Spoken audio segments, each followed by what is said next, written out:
Haryantu Iswata. Semoga pikiran yang baik datang dari segala penjuru. Yang terhormat Dirjen Bimas Hindu Republik Indonesia, yang terhormat Dewan Juri beserta Panitia Penyelenggara Lomba Arjuna Digital 4 tahun 2021, yang saya hormati Baradah Indonesia, yang saya hormati Paiketan Krama Bali, yang saya hormati Kesatuan Mahasiswa Hindu Dharma Indonesia, yang saya hormati seluruh umat Hindu sedharma yang berbahagia, serta peserta Lomba Dharma Wacana Arjuna Digital 4 tahun 2021.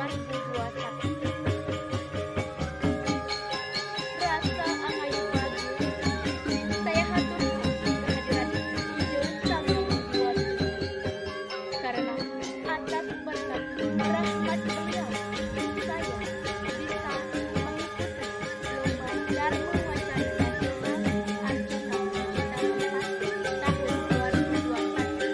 Meskipun dalam keadaan online atau daring, tidaklah menjadi halangan bagi saya untuk menyampaikan sebuah pesan dharma.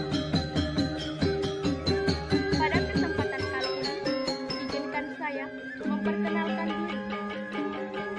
Saya Kade Aryanti. Saya berasal dari Amet Karangasem, Bali. Saya masih menempuh pendidikan di STKIP Agama Hindu Amlapura. Pada kesempatan kali ini, pesan dharma yang akan saya sampaikan berjudul Makna Pendor dalam Upacara Yatna dan Pentingnya Pendor bagi umat Hindu. Umat Hindu sedharma yang berbahagia. Hari Raya Galungan merupakan hari suci bagi umat Hindu, di mana menyimbolkan kemenangan Dharma melawan Adharma. Perayaan Hari Raya Galungan dirayakan setiap 6 bulan sekali atau jatuh pada Bulan Kliwon pukul 10. Pembuatan pendor bagi umat Hindu sangatlah penting. Selain sebagai alat untuk pemujaan kepada Dewa Hindu, juga sebagai simbol rasa syukur sebagai umat Hindu kepada Sang Yang Widi Wasi, karena yang telah memberikan hasil yang melimpah. Umat Hindu sedharma yang berbahagia. Pendor mulai digunakan sebagai sarana dalam rangka menghormati anugerah pada masa Raja Sriwijaya Kesuma. Sebelum pemerintahan Raja Jayakesuma, belum adanya upacara yang mempersembahkan hasil alam terhadap para dewa-dewa, karena pemujaan seperti itu dilarang oleh Raja Mayedenau. Pelarangan tersebut dikarenakan Raja Mayedenau menganggap upacara persembahan kepada dewa tidaklah penting, sehingga masyarakat diharuskan menyerahkan upacara persembahannya hanya kepada beliau. Pelarangan tersebut mengakibatkan munculnya bencana alam berupa kekeringan yang sangat merugikan masyarakat. Bencana oleh tindakan Raja Mayedenau tersebut didengar oleh Dewa Indra. Kemudian terjadilah perang antara Dewa Indra dengan Raja Mayedenau, sehingga Raja Mayedenau terbunuh dalam perang tersebut. Untuk mengisi kekosongan kekuasaan tersebut, maka diangkatlah Sri Raja Pamus sebagai raja menggantikan Raja Mayedenau. Persembahan berupa sesajen belum dilaksanakan. Oleh karena itu, para dewa-dewa mengutuk raja dan penerusnya agar berumur pendek. Raja Sriwijaya Pamus juga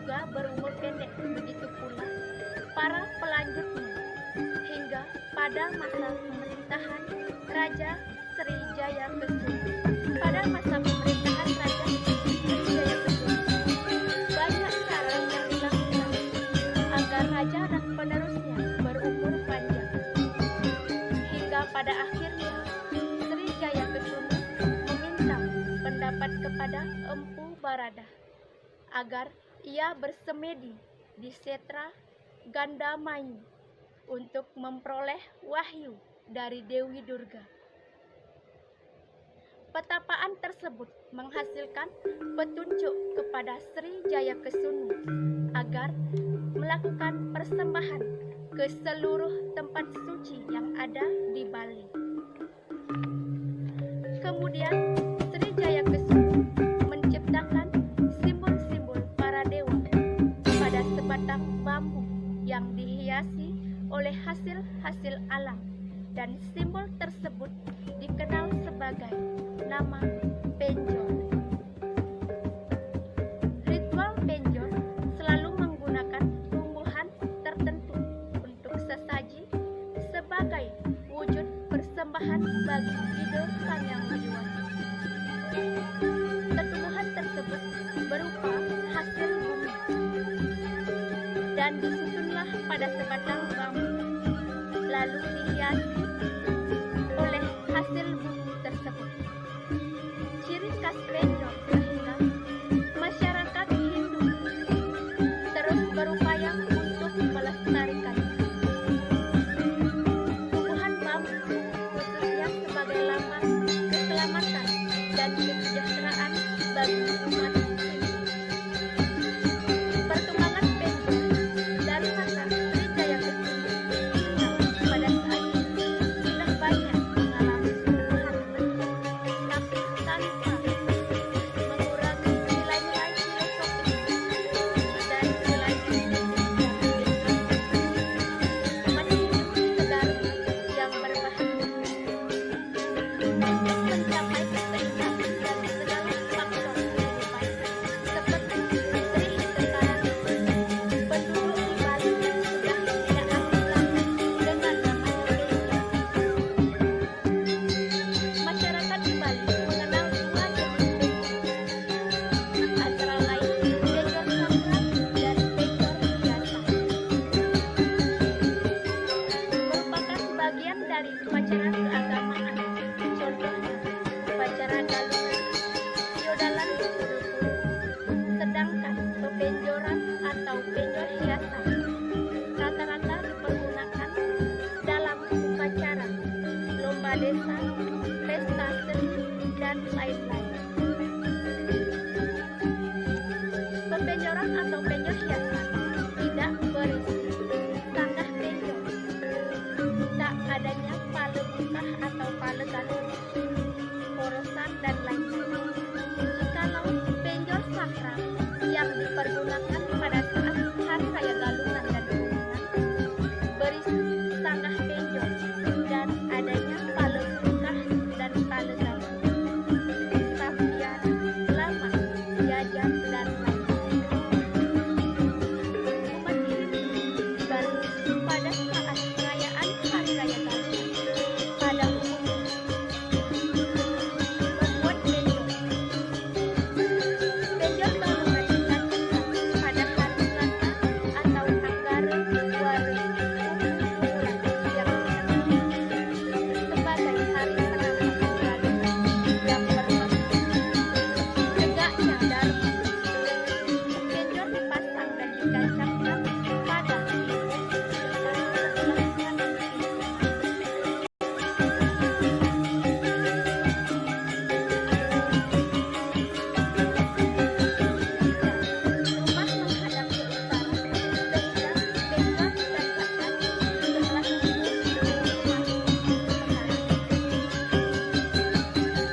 kekuatan Hyang Iswara.